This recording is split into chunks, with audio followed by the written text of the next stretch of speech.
श्रीदेवी को फिल्म में रोल देने के लिए क्या थी मेकर्स की अटपटी शर्त? क्यों श्रीदेवी को सेट पर पढ़ाने जाते थे टीचर? आखिर क्यों श्रीदेवी की माँ उन्हें लीड रोल में नहीं देखना चाहती थी? शूटिंग के दौरान कैसे हो गई श्रीदेवी की आंखों में दिक्कत? अफगानिस्तान के लोग क्यों मानते हैं श्रीदेवी को शांति का प्रतीक? आखिर क्यों श्रीदेवी ने अपने ही पति को बांधी थी राखी? हिंदी सिनेमा की पहली फीमेल सुपरस्टार श्रीदेवी को गुजरे 6 साल बीत चुके हैं। बड़ी बड़ी आंखें, खूबसूरत चेहरा और आवाज में खनक रखने वाली श्रीदेवी ने अपनी एक्टिंग से मेल डोमिनेटेड इंडस्ट्री की काया पलट दी। महज 4 साल की उम्र से श्रीदेवी ने अपनी जिंदगी के 50 साल सिनेमा को दे दिए और Padma Shri, national award, Filmfare और लाइफ टाइम अचीवमेंट समेत कई सम्मान अपने नाम कर लिए। दोस्तों, 13 अगस्त 1963 को जन्मी श्रीदेवी का असली नाम श्री अम्मा यंगर अयप्पन था। एक्टिंग उनकी रगों में थी।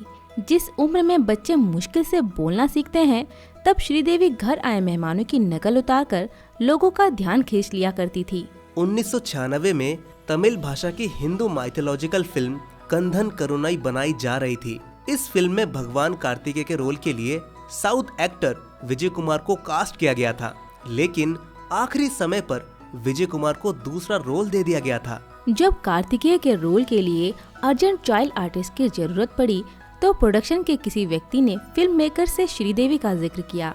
कास्टिंग की हड़बड़ी में फिल्म मेकर श्रीदेवी का पता लेकर सीधे उनके घर पहुंच गए।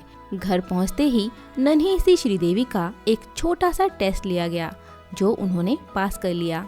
दोस्तों, जब बात पक्की होने को आई तो मेकर्स ने शर्त रख दी कि कार्तिकेय के रोल के लिए बच्ची को गंजा करना होगा। अब भला 3 साल की बच्ची इसका क्या मतलब समझती, लेकिन उनकी माँ अड़ गई कि बाल नहीं काटने देंगी। अगर मेकर्स अड़ जाते तो उनकी फिल्म में देरी हो सकती थी, तो वो लोग कार्तिकेय का लुक बदलने के लिए राजी हो गए। फिल्म कंधन करुणाई 1967 में रिलीज हुई। तब श्रीदेवी 4 साल की हो चुकी थी। फिल्म जबरदस्त हिट रही और श्रीदेवी के चंद मिनटों के रोल ने हर किसी का ध्यान खींच लिया। पहली ही फिल्म के बाद 4 साल की श्रीदेवी के पास कई फिल्मों के ऑफर आने लगे। 1969 में श्रीदेवी को 3 फिल्में मिली। इन सभी फिल्मों में श्रीदेवी को बेबी श्रीदेवी नाम से क्रेडिट दिया गया। 1970 में श्रीदेवी ने फिल्म माँ नन्ना निर्दोषी से तेलुगु सिनेमा और 1971 में फिल्म पुम्पट्टा से मलयाली सिनेमा में एंट्री ली। फिल्म पुम्पट्टा के लिए उन्हें बेस्ट चाइल्ड आर्टिस्ट का केरल स्टेट अवार्ड मिला था। दोस्तों, श्रीदेवी भले ही कम उम्र की थी, लेकिन उनमें हुनर इस कदर था कि चाइल्ड आर्टिस्ट के रोल के लिए वो हर फिल्म मेकर की पहली पसंद बन गई थी। यही वजह थी कि वो सालाना 3 से 4 फिल्मों में नजर आती थी। इतनी फिल्मों के लिए बेबी श्रीदेवी को डबल शिफ्ट में काम करना पड़ता था। आधे दिन एक फिल्म की शूटिंग पर जाना होता था और फिर दूसरी फिल्म के लिए निकल पड़ती थी। वही शूटिंग के चलते श्रीदेवी का पढ़ाई से मन हटने लगा था, जिससे उनके माँ बाप चिंतित रहने लगे थे। बिजी शेड्यूल और पढ़ाई का तालमेल मिलाने के लिए उनके पिता सेट पर ही एक टीचर को भेजते थे, जो फ्री टाइम में उन्हें पढ़ाते थे। शहर से बाहर शूटिंग होती तो माँ और टीचर दोनों साथ सफर करते थे, लेकिन बढ़ती फिल्मों के साथ एक्टिंग के साथ पढ़ाई का तालमेल बिठाना मुश्किल होने लगा। ऐसे में श्रीदेवी ने एक्टिंग को इम्पोर्टेंस दी और पढ़ाई छोड़ दी।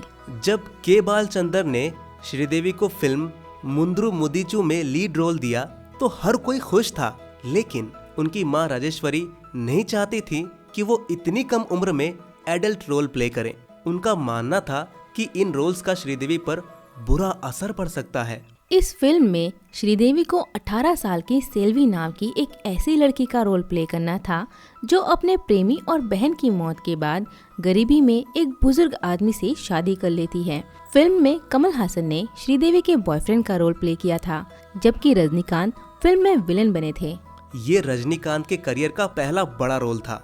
श्रीदेवी की मां लगातार फिल्म मेकर से इनकार करती रहीं, लेकिन जब के बालचंदर ने उन्हें समझाया तो वो मान गई।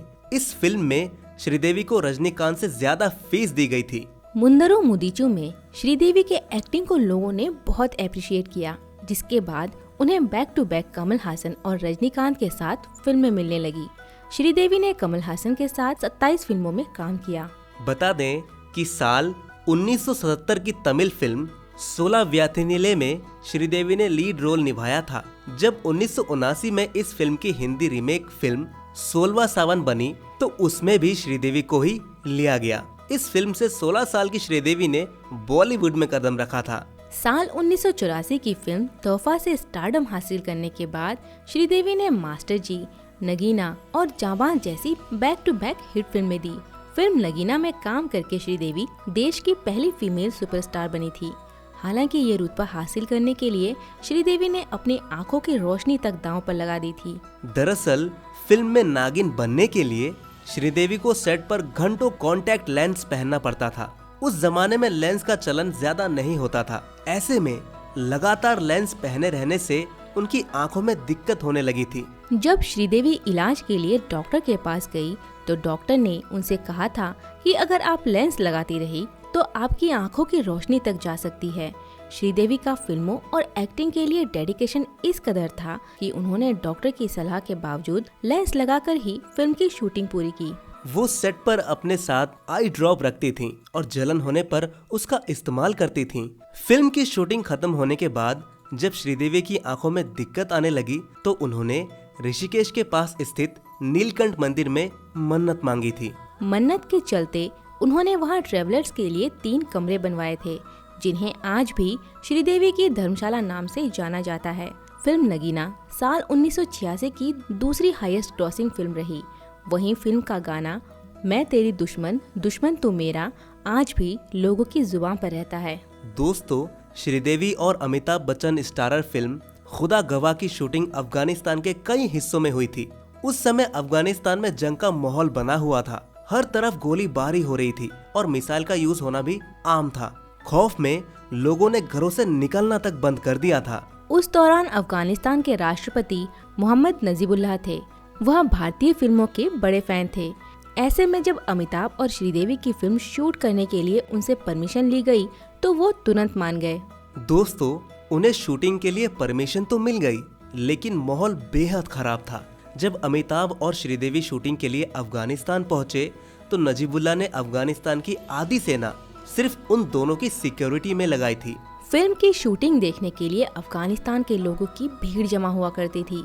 कई बार तो ऐसा भी होता था जब श्रीदेवी को देखने के लिए अफगानिस्तान में गोलियां चलानी बंद हो जाती थी और वहां के लोकल लोग बेखौफ शूटिंग देखने घरों से निकल पड़ते थे और शूटिंग खत्म होते ही गोलीबारी फिर शुरू हो जाती थी। एक बार तो ये भी हुआ कि अफगानिस्तान के मिलिटेंट कमांडर रॉकेट फायर करने वाले थे, लेकिन श्रीदेवी को शूटिंग में दिक्कत ना हो इसलिए उन्होंने फायरिंग रोक दी। यही कारण है कि अफगानिस्तान के लोग श्रीदेवी को शांति का प्रतीक मानते हैं।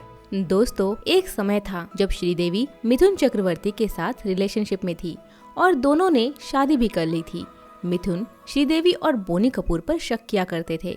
यही कारण था कि श्रीदेवी ने एक बार बोनी को राखी भी बांधी थी।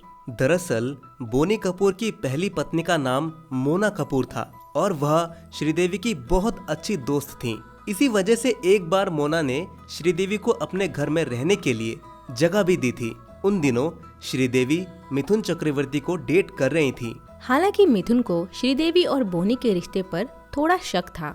इसी वजह से श्रीदेवी ने मिथुन को अपने प्यार का यकीन दिलाने के लिए बोनी को राखी बांधी थी ताकि मिथुन को भरोसा हो सके कि दोनों के बीच कुछ नहीं चल रहा है। हालांकि श्रीदेवी और मिथुन का रिश्ता ज्यादा लंबा नहीं चल पाया। मिथुन की शादी पहले ही गीता वाली के साथ हो चुकी थी और जब उन्हें दोनों के रिश्ते के बारे में पता चला तो मिथुन और श्रीदेवी ने अपने रिश्ते तोड़ दिए। दोस्तों, जब बोनी और श्रीदेवी की मुलाकात हुई थी तब बेशक दोनों के बीच कुछ नहीं था, लेकिन फिल्म मिस्टर इंडिया ने दोनों को करीब लाने का काम किया था। बोनी जब श्रीदेवी के पास इस फिल्म का रोल लेकर गए थे तब ही उन्होंने श्रीदेवी को अपने दिल की बात बताई थी। इसके बाद दोनों ने कई फिल्मों में एक साथ काम किया। बोनी की पत्नी मोना को भी दोनों की बढ़ती दोस्ती से कोई परेशानी नहीं थी क्योंकि श्रीदेवी बोनी को भाई बोल चुकी थी। लेकिन जब मोना को श्रीदेवी की प्रेगनेंसी के बारे में पता चला तो वह हैरान रह गई।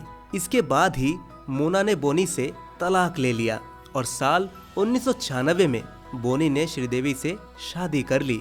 शादी के बाद 1997 में श्रीदेवी की फिल्म जुदाई रिलीज हुई, जिसके बाद उन्होंने फिल्मों से ब्रेक ले लिया था। 6 साल बाद उन्होंने टीवी शो मालिनी अय्यर से वापसी की और फिर छोटे मोटे शोज में नजर आने लगी। 15 साल के फिल्मी ब्रेक के बाद श्रीदेवी ने 2012 की फिल्म इंग्लिश विंग्लिश से सुपरहिट कमबैक किया। साल 2017 की फिल्म मॉम उनके कैरियर की आखिरी फिल्म साबित हुई। दोस्तों, फरवरी 2018 में श्रीदेवी अपनी बेटी खुशी और पति बोनी कपूर के साथ भतीजे की शादी अटेंड करने दुबई गई थी। वो दुबई के एक होटल में रुकी थी। 21 फरवरी को उन्होंने अपने इंस्टाग्राम पर शादी की फोटोज भी शेयर की थी। 6 मार्च को बड़ी बेटी जानवी कपूर का बर्थडे था, तो श्रीदेवी उनके लिए शॉपिंग करने के लिए दुबई में ही रुक गई थी, जबकि बोनी और खुशी लौट आए थे। 24 फरवरी को उन्होंने बोनी को कॉल किया और कहा, मैं तुम्हें बहुत मिस कर रही हूँ। इस कॉल के बाद बोनी ने उन्हें सरप्राइज देने का फैसला किया और दुबई पहुँच गए। बोनी जैसे ही होटल पहुँचे तो श्रीदेवी काफी खुश हुई। आधे घंटे की बातचीत के बाद बोनी ने उनसे डिनर पर चलने को कहा तो वो तैयार होने बाथरूम चली गई। वो काफी देर बाद भी बाहर नहीं आई। लगभग 20 मिनट तक इंतजार करने के बाद बोनी ने जब श्रीदेवी को आवाज दी तो कोई जवाब नहीं मिला। जब घबराकर उन्होंने स्टाफ की मदद से बाथरूम का दरवाजा तोड़ा तो श्रीदेवी बाथटब में बेहोश पड़ी हुई थी। उन्हें देर रात अस्पताल पहुंचाया गया, जहां डॉक्टर्स ने उन्हें डेड डिक्लेयर कर दिया। 24 फरवरी की देर रात उनका शव दुबई पुलिस को सौंपा गया था। शुरुआत में इसे हार्ट अटैक बताया गया, लेकिन बाद में पोस्टमार्टम रिपोर्ट से साफ हुआ कि उनकी मौत नशे की हालत में टब में डूबने से हुई थी। 3 दिनों तक इन्वेस्टिगेशन के बाद 27 फरवरी 2018 को Sridevi death case Dubai police ने बंद कर दिया। इसी दिन पति बोनी कपूर और बेटा अर्जुन कपूर श्रीदेवी की डेड बॉडी लेकर मुंबई पहुंचे। पद्मश्री से सम्मानित हो चुकी श्रीदेवी को राजकीय सम्मान के साथ अंतिम विदाई दी गई और इन्हें गन सैल्यूट मिला। तो फ्रेंड्स, अगर आपको श्रीदेवी की ये कहानी पसंद आई हो तो वीडियो पर लाइक और कमेंट करना ना भूलें।